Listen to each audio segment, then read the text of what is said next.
Məharətli kirpi və böyük piknik. Bir var idi, bir yox idi. Yamyaşıl bir meşədə məharətli kirpi yaşayırdı.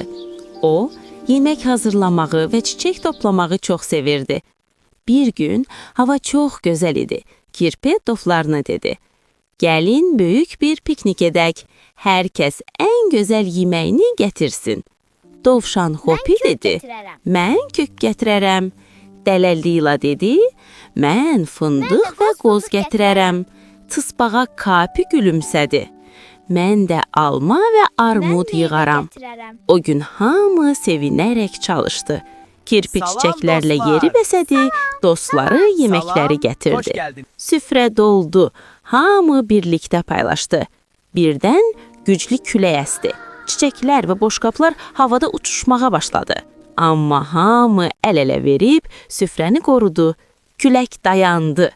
O gün hamı başa düşdü ki, paylaşanda yeməklər daha dadlı, dostluq isə daha güclü olur. Gecəniz xeyrə qalsın dostlar, o piknikin hələlik. sevinci uzun müddət danışıldı.